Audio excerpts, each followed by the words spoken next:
O inverno ucraniano de 2022 congelava não apenas a terra, mas também a alma de Ivan Volkov. Soldado russo, 28 anos, olhos azuis que já viram demais, ele marchava há semanas por vilarejos fantasmas, casas saqueadas e a paisagem desolada que a guerra deixava para trás. Não havia glória, apenas a exaustão que se infiltrava nos ossos e a constante névoa de fuligem que cobria o céu. Ivan não era um ideólogo, nem um herói de propaganda. Era apenas um homem que seguia ordens, um elo na vasta e impiedosa máquina militar. Em sua mente, ecoavam os discursos sobre libertação, mas seus olhos viam apenas destruição, e seus ouvidos, o choro distante de civis. A cada passo, a dissonância entre o que lhe diziam e o que presenciava aumentava, corroendo a pouca fé que lhe restava. A camaraderia com seus companheiros era uma armadura fina contra o frio e o medo, mas a solidão moral era um fardo pesado. Ele se lembrava da pequena vila onde cresceu, da neve pura e das risadas de crianças brincando. Ali, na Ucrânia, a neve estava manchada e as risadas haviam sido substituídas por explosões. A ordem era avançar, consolidar posições, não olhar para trás. Mas Ivan, mesmo em meio à frieza calculada da invasão, sentia um incômodo crescente, uma rachadura em sua armadura de obediência, um pressentimento de que algo em sua jornada estava prestes a mudar, a forçá-lo a uma escolha que desafiaria tudo o que lhe havia sido ensinado. A cada vilarejo que passavam, a cada porta arrombada, a cada olhar de terror que encontrava, a voz da sua consciência, antes abafada pelo rugido da guerra, tornava-se mais clara, mais insistente. Ele era um soldado, sim, mas a humanidade, por mais soterrada que estivesse, ainda pulsava em seu peito. A unidade de Ivan recebeu a ordem de varrer um pequeno vilarejo rural, Marinka, conhecido por sua resistência. Nenhum civil haviam garantidos superiores, apenas focos de oposição. Mas a fumaça que subia aos céus não vinha de trincheiras, mas sim de telhados em chamas, e o cheiro era de madeira queimada e medo. A cada casa inspecionada, Ivan sentia um aperto no estômago.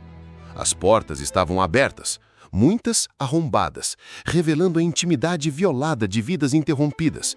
Brinquedos espalhados, louças quebradas na cozinha, fotos de família atiradas ao chão. Era um cenário de desolação, que gritava a ausência de vida, um eco de terror que se tornava mais ensurdecedor a cada cômodo vazio. Enquanto seus companheiros avançavam com a brutalidade esperada, Ivan se arrastou para uma pequena casa de tijolos, parcialmente desmoronada, onde uma cortina de fumaça mais densa parecia emanar de um canto. O instinto, ou talvez a culpa que já o corroía, o impulsionou para dentro. O ar lá dentro era sufocante, picando seus olhos e arranhando sua garganta, e a visibilidade era quase zero. Ele mal conseguia distinguir as formas dos móveis revirados. No chão, coberto de fuligem e pequenos pedaços de gesso, ele viu um ursinho de pelúcia. Velho, com um olho faltando, mas claramente amado. Aquilo era um sinal irrefutável de vida, de uma criança. Seus companheiros já estavam a metros de distância, vociferando ordens para que ele se apressasse. A missão não esperava. Mas Ivan não conseguia mover os pés. O ursinho era um imã, um lembrete pulsante da inocência que a guerra estava esmagando. Uma gota de suor frio escorreu por sua têmpora, não pelo calor do incêndio, mas pela tensão daquele momento. Será que Ivan ignoraria a evidência clara de uma vida inocente, ou a missão se tornaria secundária a algo que ele não podia mais ignorar?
Não havia tempo para elaborar um plano complexo.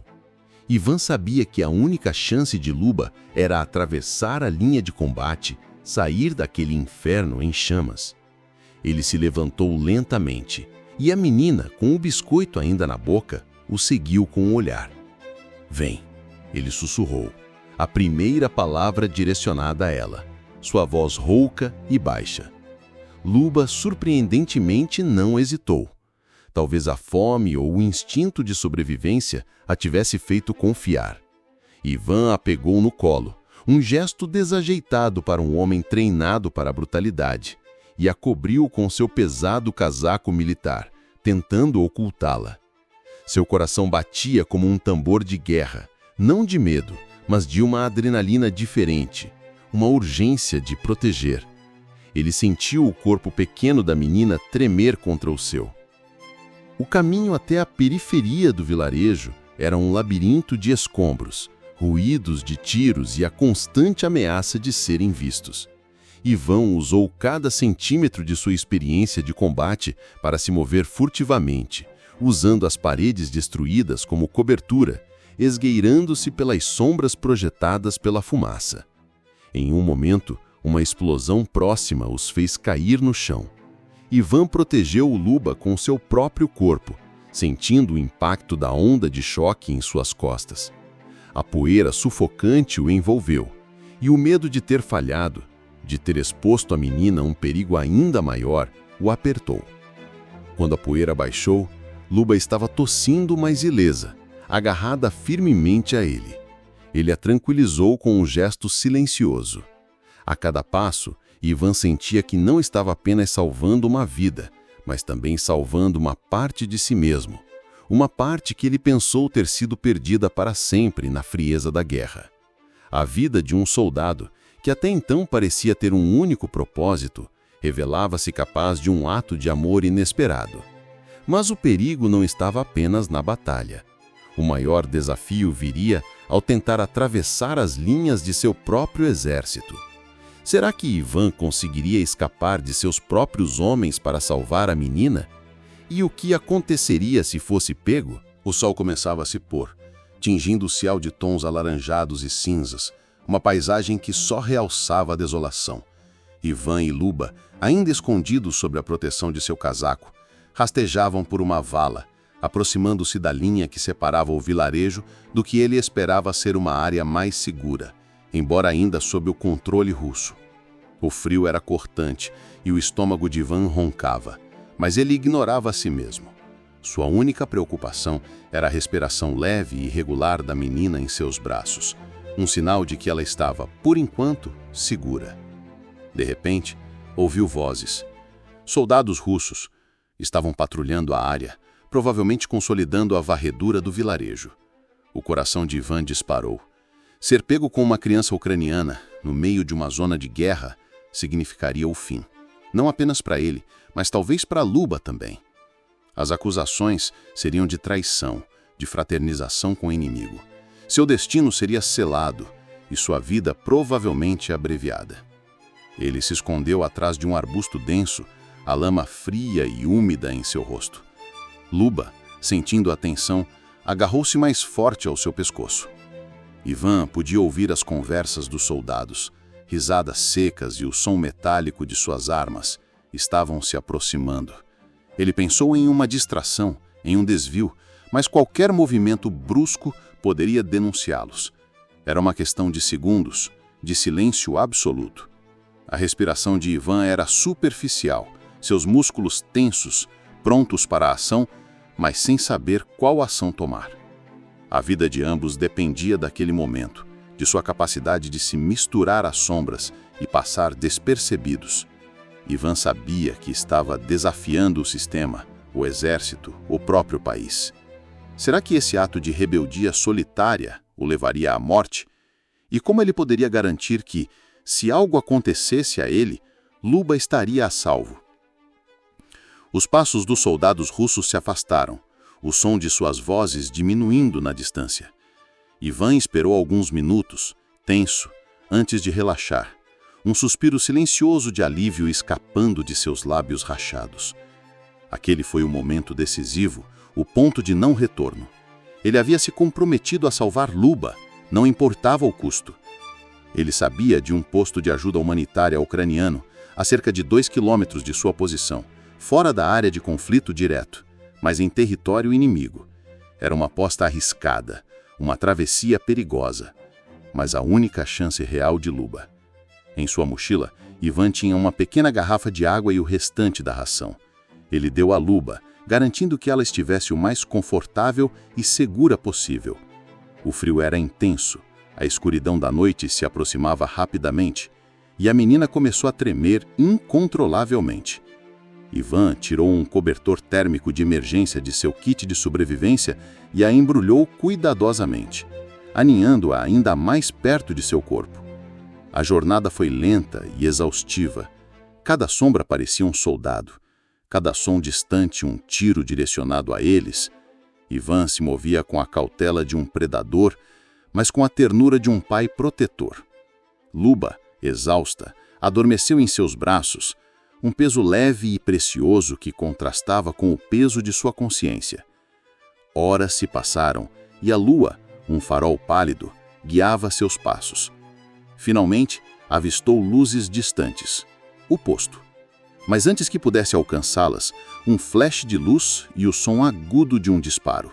Uma bala de atirador vinda de uma posição não identificada. A dor explodiu em seu lombro, derrubando-o.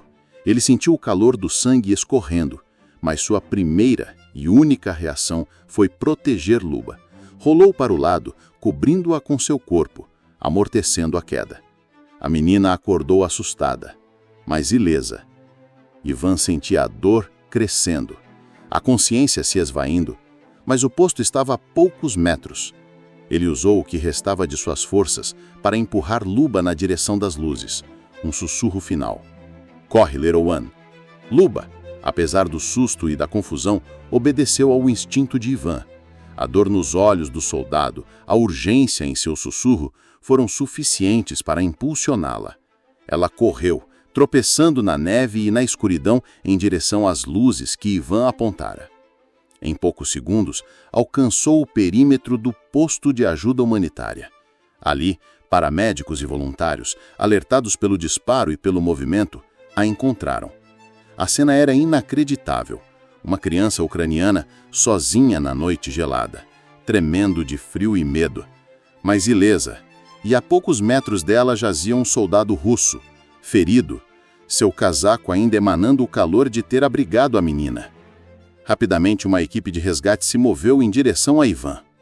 Quando o alcançaram, ele estava pálido, o sangue manchando a neve em seu ombro. Sua respiração era superficial, a vida se esvaía. Luba, ao vê-lo, apontou para ele e, em um ucraniano infantil e entrecortado por soluços, disse: Ele me salvou. O soldado me salvou do fogo. As palavras da menina chocaram os socorristas. Um soldado russo, Salvador. A cena desafiava toda a lógica daquele conflito. Ivan, com um último esforço, abriu os olhos. Seus lábios moveram-se e murmurou algo em russo. Talvez um nome, talvez uma prece, talvez uma despedida. Sua mão, antes forte e capaz de empunhar uma arma, agora fraca e trêmula, estendeu-se em direção a Luba, como um último gesto de proteção. E então, seus olhos azuis, antes tão crios, se fecharam para sempre. E Ivan Volkov, o soldado russo, entregou sua vida na terra que deveria odiar, para salvar uma criança que deveria ser sua inimiga. Seu sacrifício, testemunhado por aquela pequena vida e agora por estranhos, viraria uma história que poucos ousariam contar. Mas qual seria o legado de um ato tão contraditório em um mundo de certezas e inimizades? E o que aconteceria com Luba, a única testemunha viva dessa improvável redenção? A notícia do sacrifício de Ivan Volkov se espalhou como um sussurro incrédulo entre os voluntários e depois por canais discretos, alcançando até mesmo algumas fontes de notícias ocidentais. Era uma história que desafiava a narrativa de ódio e demonização que dominava o conflito. Uma menina ucraniana, salva por um soldado russo, que pagou com a própria vida. Luba, sob o cuidado do posto humanitário, demorou a se recuperar do choque. Fisicamente ilesa, sua alma carregava as cicatrizes da guerra e a memória viva daquele que a salvou. Ela falava pouco sobre Ivan, mas sempre com um brilho de gratidão nos olhos. Para ela, ele não era o inimigo, mas o anjo de casaco verde. Seu testemunho, mesmo que simples e infantil, foi a prova irrefutável de que, mesmo em meio à escuridão da guerra, a humanidade ainda podia encontrar um caminho, um farol de esperança. A história de Ivan Volkov nunca foi oficialmente reconhecida por seu próprio país. Para o regime, ele era um desertor, um traidor. Mas para aqueles que conheceram a história, para os voluntários que arriscam suas vidas todos os dias, e para a pequena Luba, ele se tornou um símbolo. Um lembrete de que a guerra pode impor fronteiras e criar inimigos, mas a compaixão humana não conhece barreiras. A vida de Ivan, um fio na tapeçaria brutal da guerra, se encerrou de forma trágica, mas com um propósito inesperado, um ato de redenção que transcendeu bandeiras e ideologias. E a cada vez que a história de Luba é contada, o nome de Ivan Volkov é lembrado, não como o de um soldado de um exército, mas de um homem que escolheu a humanidade